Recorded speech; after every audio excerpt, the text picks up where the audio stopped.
Meus queridos e amados irmãos, a paz do Senhor para todos. É um prazer muito grande poder, uma vez mais, poder estarmos aqui para compartilharmos juntos do SCDB, Seminário Conhecendo as Doutrinas da Bíblia. Nós estamos disponibilizando aqui no nosso canal todas essas ministrações. Começamos ministrando sobre teologia própria, doutrina de Deus.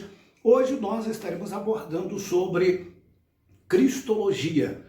É um tema que, nesta oportunidade, nós estaremos disponibilizando. De já, eu gostaria de pedir para você, que já é inscrito no nosso canal, que deixe o seu like, o seu joinha, divulgue, envie o link para o número maior de pessoas para que possamos ter um acesso maior e alcançarmos um número maior de pessoas e juntos possamos estar trocando essas informações, trocando essas ideias, interagindo e nos informando sobre a palavra do Senhor. De forma concisa, de forma precisa, de forma não pormenorizada, mas de forma panorâmica, nós estaremos abordando hoje uma doutrina que é elementar da fé cristã. Estaremos abordando exatamente sobre cristologia, a doutrina de Cristo. Queridos, a palavra do Senhor nos diz, no Evangelho do Senhor, conforme escreveu São Mateus no capítulo 16, versículo 13. E chegando Jesus às partes de Cesareia de Filipe, interrogou aos seus discípulos, dizendo: quem diz o povo ser o Filho do Homem? E eles disseram, um João Batista, outros Elias, ou um dos profetas que ressuscitou. Mas vós, quem dizeis que eu sou? A esta pergunta, Pedro respondeu solenemente: tu és o Cristo, o Filho do Deus vivo. Chegando Jesus às partes de Cesareia de Filipe, cidade gentílica, situada no sopé do Mar da Galileia, a 32 quilômetros ao norte do Mar da Galileia. Cidade esta que foi ampliada, embelezada pelo tetrarca Filipe, que lhe deu o nome de Cesareia de Filipe para distinguir da Cesareia da Palestina. Foi para essa cidade que no entre-norte do país e quase fora da terra da promissão, Jesus se retirou para passar alguns minutos em meditação com seus discípulos antes de começar uma outra etapa do seu ministério. Quando Jesus parou e começou a interrogar o colégio apostólico: quem diz o povo ser o Filho do Homem? A esta pergunta, Pedro respondeu solenemente: tu és o Cristo, o Filho do Deus vivo. O qual Jesus prontamente volta-se para Pedro e para o colégio apostólico e diz: Pedro, não foi carne e nem sangue quem tu revelou, mas o meu Pai que está no céu. E eu te digo que tu és Pedro, e sobre esta pedra eu edificarei a minha igreja, a porta do inferno não prevalecerá contra ela. Toda discussão cristológica parte da resposta que se dá à pergunta: quem diz o povo ser o Filho do Homem? E na crença, na declaração, o Verbo era Deus. Nós estamos abordando exatamente esse tema central. Até porque a contagem do tempo é feita antes e depois de Jesus. Jesus é o centro. Nós somos cristãos. A minha vida é cristocêntrica, a igreja é cristocêntrica, a palavra é cristocêntrica, Jesus está no centro. E partindo dessa premissa, toda discussão cristológica, ela parte exatamente deste princípio: o Verbo era Deus. Cristo é a forma da palavra hebraica, Cristo é a forma grega da palavra hebraica Messias, que traduzido é ungido. Então poderíamos dizer que é o estudo do ungido de Deus, o Messias de Deus. Então nós vamos analisar, queridos, que o estudo de Cristo, ele se investe de grande importância pela relação vital que ele mantém com o cristianismo. Cristianismo não é uma religião apenas. Cristianismo é um modo de vida. É como diz Paulo, escrevendo aos Colossenses, Paulo diz: não mais vivo eu, mas Cristo vive em mim. Cristianismo é Cristo, Cristo é o cristianismo. Nenhum outro fundador de religião está tão presente à sua religião. Pode-se ter o budismo sem o príncipe Siddhartha Gautama, cognominado de o Buda, filho do rei Asudana, que abandonando a sua glória principiestica, ele saiu apregoando a sua filosofia de vida. Pode-se ter o confucionismo sem Kong Fu Tse, que se dá o nome Confúcio. Pode-se ter o maometismo sem Maomé? Pode-se ter os testemunhas de Jeová sem Charles Taze Russell? Pode-se ter o mormonismo? Pode-se ter tantas outras religiões, a testemunha de Jeová sem Charles Taze Russell? Pode-se ter ciência cristã sem Mary Beck End? Pode-se ter tantas outras religiões, como existem várias outras religiões, shintoísmo, os meninos de Deus e tantas outras religiões que são disseminadas e difundidas ao longo da história da humanidade. Só que cristianismo não é uma religião. Cristianismo é um modo de vida. É Cristo em mim e eu em Cristo. Como disse Paulo, eu estou crucificado e vivo não mais eu, mas Cristo vive em mim. Queridos, quando nós começamos a olharmos e estudarmos esse ser tão lindo, meigo, terno, o nosso Senhor e Salvador, Jesus Cristo, nosso Senhor, nós vamos observar que Jesus, ele perguntou: quem diz o povo ser o Filho do Homem? Jesus, ele foi para os seus contemporâneos, e não só para os seus contemporâneos, mas em todos os tempos. Jesus, ele é um ser controverso. Jamais duas pessoas pensou e disse a mesma coisa sobre Jesus. Quando Jesus perguntou: quem diz o povo ser o Filho do Homem? Uns dizem: tu és João Batista. Outros dizem: tu és Elias. Tu és algum dos profetas. Quando viam Jesus chorando, dizia: ele é Jeremias. Quando viam Jesus tentando despertar no povo a fé no verdadeiro Deus, diziam: esse é João Batista. Quando viam seu zelo por Deus, dizia: este é Elias, intrépido, poderoso. Queridos, dificilmente duas pessoas pensavam e diziam a mesma coisa sobre ele. Quando Jesus, ele deixava de alimentar, diziam: ele tem demônio. Quando Jesus expulsava os demônios, diziam: ele expulsa os espíritos pelo poder de Beelzebu. Então, havia uma controvérsia. Jesus, ele parou e, ao interrogar os seus discípulos, eu penso, isso aqui é um pensamento meu, que Jesus não queria apenas ouvir o que as multidões, o que as pessoas aludiam acerca de si, mas ele queria exatamente ver a que nível Jesus estava impregnado na vida dos seus discípulos. Queridos, observe isso aqui. Para João Batista, ele é o Cordeiro de Deus que tira o pecado do mundo. Para a samaritana que viu Jesus junto ao poço de Jacó, ele é verdadeiramente o Salvador do mundo.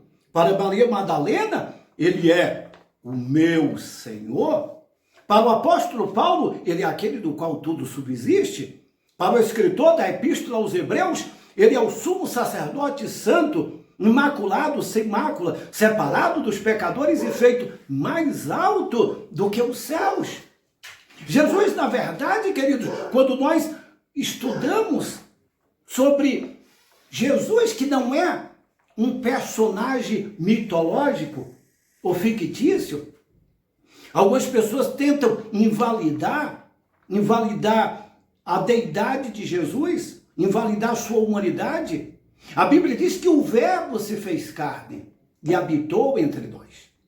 Queridos, Jesus, no princípio, era o Verbo era a palavra estava com Deus e a palavra se fez carne e habitou entre nós. E vimos a sua glória cheia de graça e de verdade. O próprio Deus, e aqui Paulo diz: eis que vos digo um mistério. O próprio apóstolo São Paulo, ele fala sobre isso, sobre essa questão de que algumas pessoas não conseguem conceber a ideia de Cristo homem, e o Cristo Deus, Deus homem, homem Deus. Jesus, ele na verdade, ele encarnou em si essa deidade, ele viveu como Deus e homem. Nós vamos observar que ao longo da sua vida, do seu ministério, obviamente Jesus, ao nascer, ele nasceu por obra e graça do Espírito Santo, sem nenhuma intervenção humana, pura e exclusivamente divina. Jesus, na verdade, o único nascido de mulher, isento de intervenção humana e isento de pecado. O salmista Davi, ele diz que em pecado eu fui gerado, em pecado a minha mãe me concebeu. Palavras do Senhor diz que todos pecaram. Obviamente que o único que não pecou foi Jesus. A Bíblia diz também que em tudo ele foi tentado, porém sem pecado. Jesus, na verdade, ele vivia plena e exclusivamente na dependência do Espírito Santo, mergulhado no Espírito Santo. E ele tinha essas prerrogativas divinas e humanas. Obviamente que quando Jesus ele se encarnou, ele se despojou, olha o que diz a Bíblia, ele despojou-se da sua glória do céu e por um instante ele se fez menor do que os anjos. Ele se humanizou e essa humanidade de Jesus nós precisamos entender, isso é um ponto crucial, que Jesus ao despojar-se da sua glória do céu, ele agia não dentro da onipotência, não dentro da onisciência, não dentro da onipresença. Porém, ele viveu e em tudo ele foi tentado, ele cansou, ele se fadigou. Jesus, ele tomou água, ele se alimentou, em tudo ele foi tentado, porém a Bíblia diz que sem pecado. Essa encarnação de Jesus, e a Bíblia é tremenda, eu acho isso espetacular, quando o apóstolo São Paulo, ele diz que Deus estava em Cristo reconciliando consigo mesmo todas as coisas. Deus, ele se fez homem e habitou entre nós. Palavra do Senhor, essa expressão, ele se fez e habitou entre nós, ele tabernaculizou. Ele, na verdade, ele veio e se fez homem e habitou entre nós. E vimos a sua glória cheio de graça e cheio de verdade. Essa humanidade de Jesus, ele, na verdade, conviveu entre os homens, compreendendo os homens, entendendo os homens. Jesus, na verdade, ele é conhecido na Bíblia, ele é descrito na Bíblia, tipo o último Adão. Conforme 1 Coríntios 15, 45, o advogado João 2,11, o alfa e o ômega, o amado, o amém, o amigo de publicano e pecadores, apóstolo, autor e consumador da fé, autor da salvação, autor da vida, bispo das vossas almas, cabeça da igreja, cabeça de todo homem, o caminho, o carpinteiro, o cetro, o companheiro, o conselheiro, o consolador de Israel, o Cordeiro de Deus, Cordeiro Pascual, Cordeiro que foi morto, Cristo, Filho do Deus vivo, Cristo de Deus, Cristo, Filho do Deus bendito. Todas essas nomenclaturações que são aludidas a Jesus demonstram exatamente a sua forma de agir, de atuação e o que ele é e o que ele representa. Quando nós vamos estudando, mais ainda nós vamos nos apaixonando por Jesus e vendo tanto quanto ele, na verdade, é extraordinário. Eu fico dando uma olhadinha na história de Jesus e já no nome de Jesus, Jesus Cristo, Jesus que é Salvador, Cristo, o Filho do Deus Altíssimo, Jesus, na letra J, ele é justiça nossa. Na letra E, ele é Emanuel. Na letra S, ele é sumo sacerdote. Na letra U, ele é unigênito do Pai. Na letra S, ele é o Salvador do mundo. Na letra C, ele é o Cordeiro de Deus que tira o pecado do mundo. Na letra R, ele é o Rei dos Reis. Na letra I, ele é infinito. Na letra S, ele é santo dos santos. Na letra T, ele é triunfal, triunfante. Na letra O, ele é onisciente, onipresente, onipotente. Ele é tremendo. Quando o centurião da guarda, ao ver como Jesus morria, o centurião exclamou e disse: verdadeiramente esse homem era justo. Se esse homem era justo, por que ele morreu? Daí a encarnação de Jesus. Daí, na verdade, o porquê Jesus ele veio. Ele veio não como dizia o poeta Raul Seixas, para tirar onda de herói. Ele veio exatamente para que eu e para que a humanidade pudesse viver. Toda discussão cristológica, ela parte exatamente dessa premissa, que Jesus ele veio, ele se encarnou, Deus estava em Jesus reconciliando consigo o mundo e todas as coisas. Jesus ele veio exatamente para realizar o que eu e você estávamos impossibilitados de fazer. Ao morrer por nossos pecados, Jesus removeu todas as barreiras. Havia uma barreira de separação. O véu do templo se rasgou. Jesus, ele morreu para a nossa justificação. Ele morreu para assumir a nossa sentença e culpa diante de Deus. A morte de Jesus, ela foi vicária e expiatória. A morte de Jesus foi uma morte substitutória. Jesus ele veio assumir o nosso lugar e a nossa sentença e culpa diante de Deus. E eu tenho por hábito dizer que ao pé da cruz, nós somos levados ao pleno reconhecimento do grande, indescritível, inenarrável amor de Deus para com a humanidade. Então, quando nós começamos a estudar a doutrina de Jesus, não estudar Jesus em plenitude, porque quem somos nós? A mente humana, a mente finita não concebe o infinito. A mente humana não tem como galgar a grandeza do qual Paulo ele disse, ó profundidade da riqueza, tanto da sabedoria como do conhecimento de Deus. Nós não podemos, e todo o nosso esforço no afã de conhecermos todos os desígnios de Deus e os mistérios de Deus e os mistérios que se encerram em Jesus, nós chegaremos à exaustão. No princípio era o verbo, e quando nós observamos isso, o verbo é o logos de Deus, é a palavra. E aí nós já temos uma ideia, quando Deus ele lança os fundamentos da terra e ele cria o homem, Deus ele reúne a trindade, ainda que essa palavra não está colocada aqui na Bíblia, mas ali nós temos já a ideia de Deus Pai, Deus Filho, Deus Espírito Santo. Façamos o homem a nossa imagem, a nossa semelhança. Quando Deus diz façamos, ali está o logo de Deus, a palavra de Deus sendo liberada. E quando Deus sopra, ele insufla vida, ele sopra na narina do homem, o pneuma, espírito. O Espírito de Deus, a trindade presente, Deus Pai, Deus Filho, Deus Espírito Santo.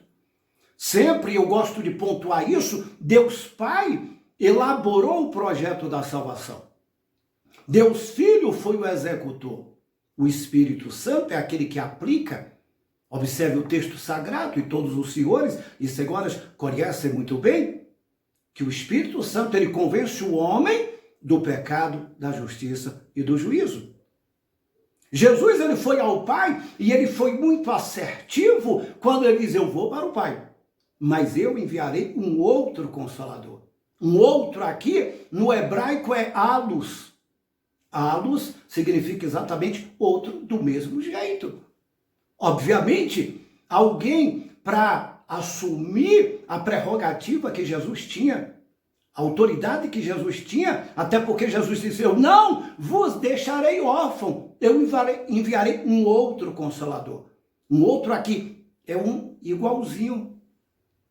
Então, queridos, esse estudo sobre a pessoa de Jesus, ele é fascinante e isso nos empolga, até porque, queridos, quando nós começamos a estudar, nós vamos observar também que Jesus, ele até tentou de alguns ofícios. Se não, vejam, os ofícios de Jesus são exatamente 3, respectivamente.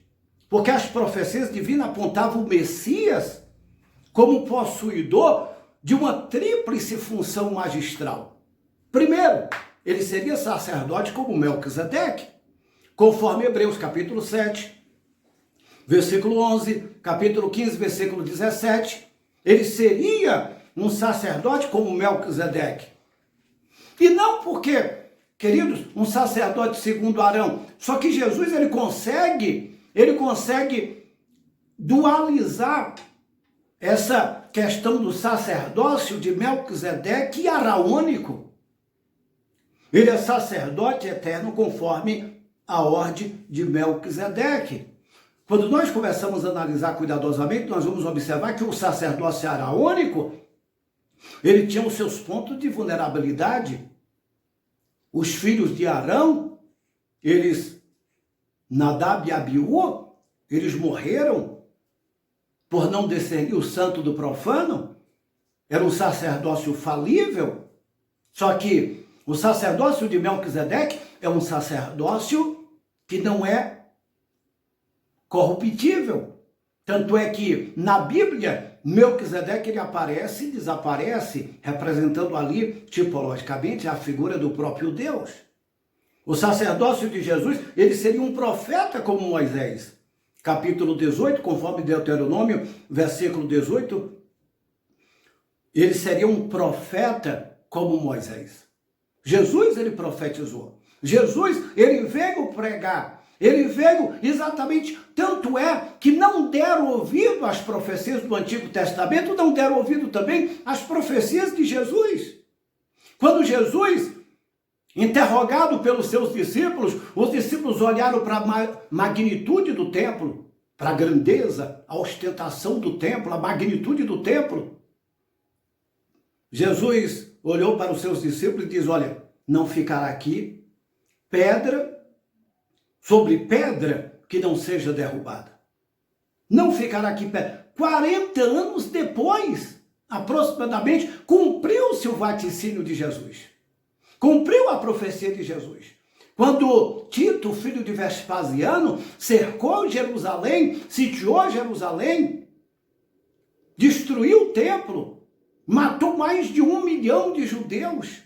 O templo foi destruído. Aí, nessa ocasião exatamente, foi quando aconteceu a grande diáspora. Judeus espalharam por todas as partes do mundo. Queridos, Jesus também, ele seria um rei como Davi. Ezequiel 34, 23 e 24, ele seria um rei. Obviamente que olharam para Jesus e conforme descrição de Isaías, olhávamos nós para ele, nenhuma beleza víamos para que o desejássemos. Mas ele era rei, ele falava como rei. Alguns não viram Jesus como rei. O ladrão viu Jesus como rei. O ladrão da cruz, enquanto um blasfemava, o outro dizia, lembra-te de mim quando entrares no teu reino. Quem tem reino é rei. Jesus mesmo é lá o quebrado, desfigurado, porém o ladrão da cruz, ele reconheceu a realeza de Jesus. Lembra-te de mim quando entrares no teu reino. Alguns não aceitavam Jesus e não o viram como rei. Pilatos zombou da realeza dele e colocou uma inscrição acima da sua cabeça, pendurado na cruz. Não, coloque lá, ele é rei dos judeus, ele não disse que é rei. Alguns zombavam, fizeram uma coroa de espinhos. Ah, ele não diz que é rei, façamos-lhes uma coroa. Colocaram um manto todo esparafetoso em Jesus, dizendo que ele não é rei, rei precisa de um manto. Queridos, toda essa zombaria se escarna. Só que ele é rei, ele é o rei por excelência. Jesus entrou em Jerusalém montado em um jumento, mas a Bíblia diz que quando Jesus ele voltar, e isso vai acontecer, ele virá montado no cavalo branco e nas suas vestes estará escrita Rei dos Reis e Senhor dos Senhores. E a Bíblia é clara quando diz que um dia todo joelho hão de se dobrar e confessar que ele é o Senhor para a glória de Deus Pai. Jesus, como profeta, ele é eterno. Como profeta, Jesus pregou a salvação, ele pregou o reino e ele predisse o futuro. O Cristo sacerdote também é o Cristo rei. Estudar sobre Jesus é fascinante. O nosso tempo se tornaria exaustivo E a nossa pretensão não é tornar esse estudo exaustivo, mas eu gostaria de fazer essas pontuações. Espero que de alguma forma possamos ter sido úteis. Que Deus continue abençoando a sua vida. Divulgue esse vídeo, deixe o seu joinha, convide mais pessoas para entrar no nosso canal, temos muita coisa boa e nós continuaremos ministrando sobre as doutrinas elementares da fé cristã, continuaremos ministrando sobre todas as doutrinas fundamentais da fé cristã, doutrinas essas as quais nós cremos, acreditamos e nós obedecemos porque nós estamos fundamentados e abalizados e consolidados na palavra. No próximo episódio nós estaremos abordando sobre angelologia, a doutrina sobre os anjos. Que Deus abençoe a tua vida, fique todos com Deus, forte abraço, Shalom Larema, paz e prosperidade, até uma próxima, fique todos com Deus. Abração.